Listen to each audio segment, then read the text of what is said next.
ಕೈಗಾರಿಕಾ ಮತ್ತು ವಾಣಿಜ್ಯ ಇಲಾಖೆಯ ನಿವೃತ್ತ ಅಧಿಕಾರಿಗಳ ಸಂಘ ಸ್ಥಾಪನೆ ಆಗಿದೆ ಮತ್ತು ಇದು ಎರಡನೇ ವರ್ಷದಲ್ಲಿ ರಿಜಿಸ್ಟ್ರೇಷನ್ ಆಗಿದೆ. ಮತ್ತು ಭಾಳ ಮುಖ್ಯವಾದ್ದು ಅಂದರೆ ಏನೇನು ಮುಂದೆ ಏನು ಮಾಡಬೇಕು ಉದ್ದೇಶಗಳಿದೆ ಅದನ್ನು ಸಹಿತ ಮಾಡಿ ಇಲ್ಲಿವರೆಗೂ ಏನು ಲೆಕ್ಕ ಪತ್ರಗಳೆಲ್ಲ ಇಟ್ಟು ಎಲ್ಲರಿಗೂ ಸ್ಯಾಟಿಸ್ಫೈ ಚಾರ್ಟ್ ಅಕೌಂಟೆಂಟ್ ಸರ್ಟಿಫೈ ಮಾಡಿಸಿ ನಾವು ಅದನ್ನು ಮುಂದೆ ತಂದಿದ್ದೇವೆ. ಇದನ್ನು ನಾವು ಮುಂದುವರಿಸ್ಕೊಂಡು ಹೋಗೋದಕ್ಕೆ ಬೇಕಾದ ಮುಂದೆ ಅಧಿಕಾರಿಗಳು ಇದ್ದಾರೆ. ನಾವು ಎಲ್ಲ ಇದನ್ನು ಆರ್ಗನೈಸೇಷನ್ ಬೆಳೆಸಬೇಕು ಅನ್ನೋ ಉದ್ದೇಶದಿಂದ ಮಾಡಿರೋದು ನಮ್ಮ ಕರ್ತವ್ಯ.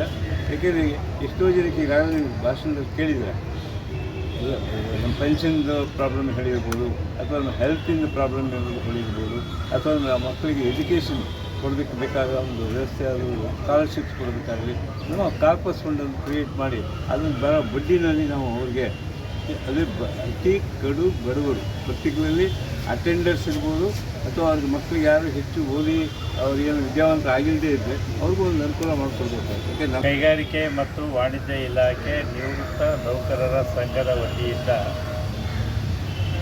ನಾವು ಈಗ ಹಮ್ಮಿಕೊಂಡಿರ್ತಕ್ಕಂಥ ಕಾರ್ಯಕ್ರಮಗಳ ಅಲ್ಲದೆ ಮುಂದೆ ನಾವು ಕೈಗಾರಿಕೆ ಮತ್ತು ವಾಣಿಜ್ಯ ಇಲಾಖೆಯಲ್ಲಿ ಏನು ಪ್ರಾಜೆಕ್ಟ್ಗಳು ಕೊಡ್ತಾ ಇದ್ದಾರೆ ಆ ಪ್ರಾಜೆಕ್ಟ್ಗಳನ್ನು ನಾವು ಅನುಷ್ಠಾನಗೊಳಿಸ್ತೇವೆ.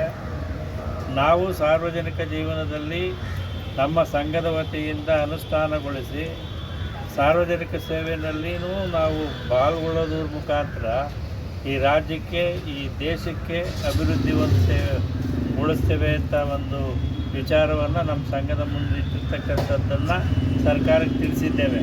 ಆಯಿತು, ಮುಂದಿನ ದಿನಗಳಲ್ಲಿ ನಾವು ಅಂಥ ಅವಕಾಶಗಳನ್ನು ಕಲ್ಪಿಸಿಕೊಡ್ತೇವೆ ಅಂತ ಕೈಗಾರಿಕಾಭಿವೃದ್ಧಿ ನಿರ್ದೇಶಕರು ಮತ್ತು ಮಂತ್ರಿಗಳೂ ತಿಳಿಸಿದ್ದಾರೆ. ಈಗಾಗಲೇ ಯಾತಕ್ಕಾಗಿ ಈ ವಿಚಾರ ಹೇಳ್ತೀವಿ ಅಂದರೆ, ಬರೀ ವಾಣಿಜ್ಯ ತೆರಿಗೆ ಇಲಾಖೆಯಿಂದ ಬರ್ತಕ್ಕಂಥ ಆದಾಯ ಅಥವಾ ಈ ಅಬಕಾರಿ ಇಲಾಖೆಯಿಂದ ಬರ್ತಕ್ಕಂಥ ಆದಾಯ, ಕೈಗಾರಿಕೆ ಮತ್ತು ವಾಣಿಜ್ಯ ಇಲಾಖೆಯಿಂದ ಯೋಜನೆಗಳ ರೂಪಿಸಿ ಅವುಗಳು ಜಾರಿಗೆ ತಂದಿರತಕ್ಕಂಥ ಮೂಲಭೂತ ಸೌಲಭ್ಯಗಳಿಂದ ಆ ಇಲಾಖೆ ಬರ್ತಕ್ಕಂಥ ಆದಾಯ ಅಂತಕ್ಕಂಥದ್ದು ಯಾರೂ ಗಮನಿಸಿಲ್ಲ, ಯಾರೂ ಅದನ್ನು ಬೆಳಕಿಗೆ ತರ್ತಾ ಇಲ್ಲ.